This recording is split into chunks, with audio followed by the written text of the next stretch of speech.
Hello, I'd like to share with you a project I have. I want to make this model into a trivet or a pot holder to hold hot pots so they don't burn the tabletop. This trivet, I want to make many copies of it, and in foundry, when you want to make many copies of something, you should use a mold made of iron or graphite. But a mold of graphite or iron is much too expensive, so it's out of my options. Now, if I made it of plaster, ceramic plaster, the plaster doesn't last too much. It tends to chip in some details. It ends up breaking up, and you don't make many copies of it. 3, 4, maybe 5 copies if you're lucky. Now, other options are green sand, and green sand produces too much waste, and I can't use green sand here. So the other option would be using lost wax, but lost wax also is quite expensive. Each unit would come out too costly. So I thought of another alternative. I came up with the option of using refractory cement together with silica sand. 1 part of silica sand and 2 parts of refractory cement. This is the mixture I prepared, and wishing it produces a higher amount of copies before it starts breaking up in those particular details I'm interested in saving. Now, the idea here is to make this mold in 2 parts. The bottom part will reproduce the details of the trivet, and the top part will reproduce the feet of the trivet and the sprues and the vents that will be part of the process of pouring in the metal.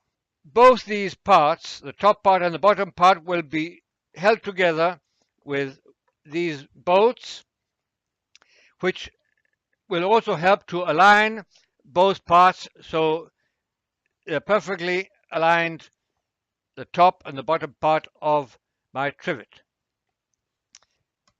When one uses wood as a model, the wood tends to absorb water, and in time it will crack and it won't be able to use it again to make more molds. So one has to protect the wood. In this case, one can use varnish. One could also use, instead of varnish, one can use grease like plumber's grease, cover it well, but be careful not to put an excess of grease on, or you'll have streaks passing on to the mold. Another important feature with this model and this kind of mold is one must cut the model with an angle. The idea is to create a cone so that the model fits in well in the mold, but then as it is in a cone, it's easy to pull out both the model when we are making the mold, but also after we have poured in the aluminum, we have to be able to get out the product easily without breaking the mold. So it's important that both the margin of the model is at an angle, and also every figure that when it's carved here also must be carved with these angles inwards. Now, I'm going to prepare this mold, and I'm going to show you in this video these special steps and how they produce them. Later on, I'll make another video where I'll show you how this mold has reacted to the process of producing many copies, how many copies I've been able to produce, and the quality of the mold with this material. And let's get into the job now. Okay, this has been drying for about 24 hours nearly, and it's ready for me to continue work on it. First of all, I'm going to have to scrape the surface and leave it as even and level as possible. That is, to receive the second block, the top block of cement. Between both blocks, I'm going to put a piece of plastic well stretched out, and I'm going to place the feet of the trivet in their proper position and stick them to the plastic. I'm also going to put here the sprues and the vents for the moment when I pour in the aluminum. The top block doesn't have to be too high, so I'd better reinforce it with a piece of mesh, thick wire mesh, or some pieces of iron across it to keep it firm. This is what I'm going to do now.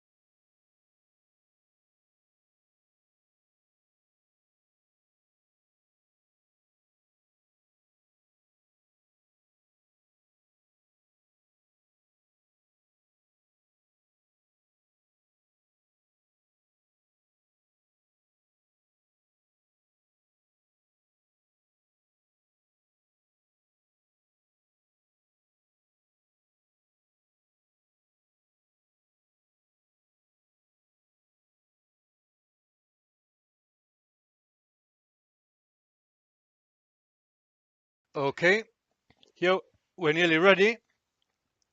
I've got the plastic on top. It's a very thin plastic, and it's the important thing is for it to be very well stretched out where the model is.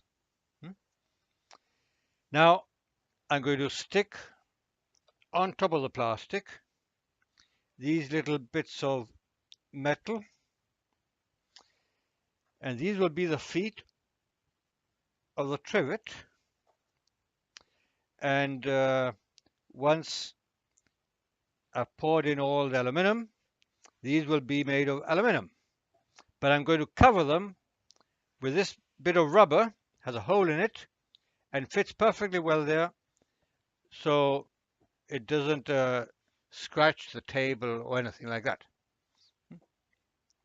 So that's what I'm going to do now, and then I'm going to stick the sprues and so on.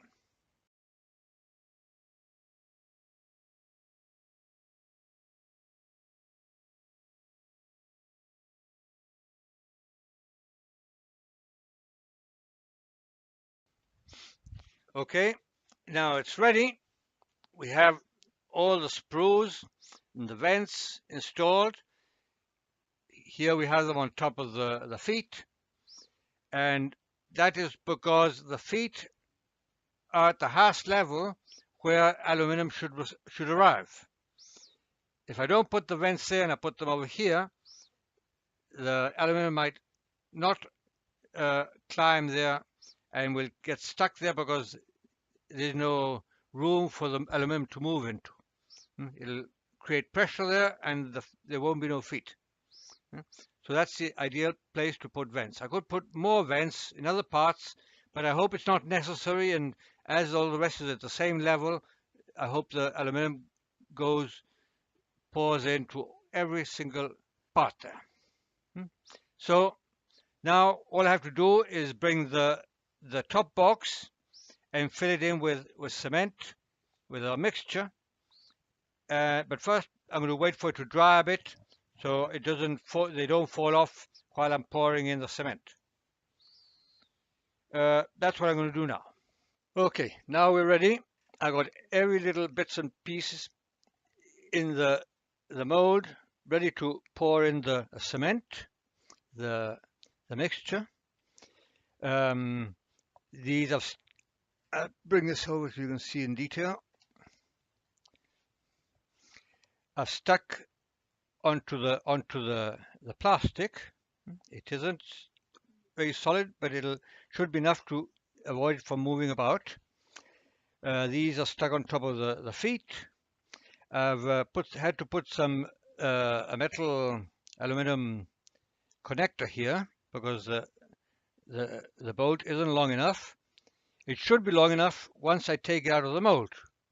The bottom box of the mold has about half an inch to an inch thick, so it should come up here above this line. And the same for all of them, the 4 of them. Now I've got the mixture there ready to mix it up, and I'll prepare the cement, and I'll be doing the second part of the mold now.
Okay, I'm finished now pouring in the cement.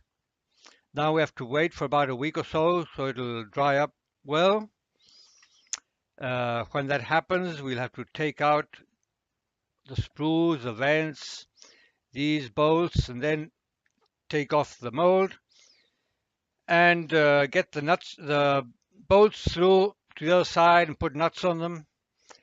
And then before firing the mold, we'll have to burn it and take it up slowly up to the temperature of casting.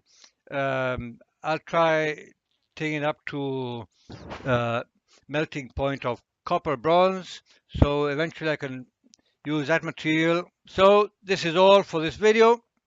Now I'll be doing this other video later on once this is dry, a video where I show it how I use it, and after many castings I'll try to have an idea of how effective it is. It's really good an option for as a permanent mold or not. I've separated both parts of the mold.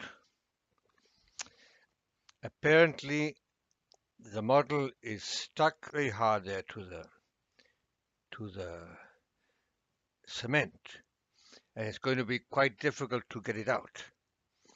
I'm going to try and use different methods to get the wood out. And first of all, I'm going to wet it well,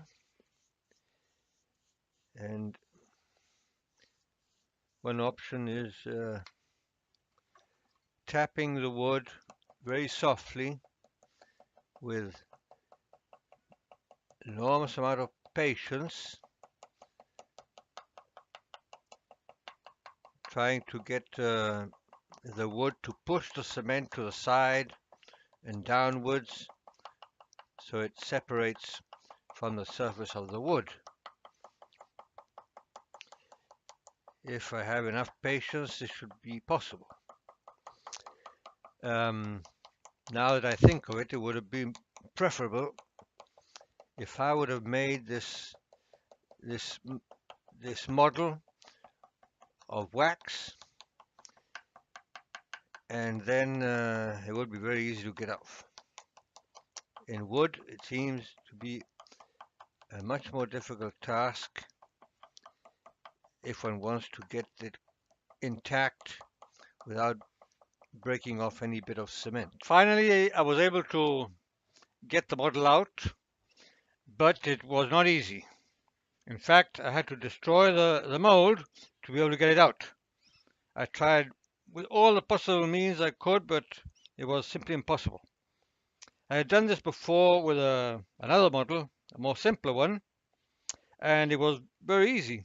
Just put a pair of screws on it and pulled it out, and that was it. Very easy. But this model seemed to be too complex for this method, and it was either breaking the model or destroying the mold. And I prefer to keep the model intact so I can try some other method. And that's what I'm going to do now. I'm going to keep on at it till I'm able to produce a permanent mold with this material.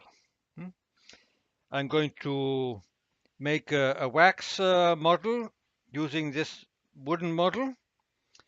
That means covering it with silicone and making a wax model. One useful thing about this failure is that I found out that ceramic cement also produces bubbles, very big bubbles, as you can see there. And these bubbles eventually pass on to the metal object you're producing. And you have to fix that to be able to create the final mold of ceramic cement. I will have to use a vibrator to mix the cement before pouring it in to this mold. There are too many holes there and they're too big to be fixing them afterwards on the metal object. I have to solve this before pouring in the wax. Sorry about that. This didn't get to the point I wanted to, but we'll keep insisting and eventually I'll have my permanent mold. This video will continue in a second part. I'm going to be publishing that video very soon. So please watch it. And if you like this video, please give it thumbs up, share it, and of course subscribe so you can receive notifications clicking on the bell next to the subscribe button, and you will be notified of new videos, especially the second part of this one that should be quite interesting. So bye bye and thanks for watching.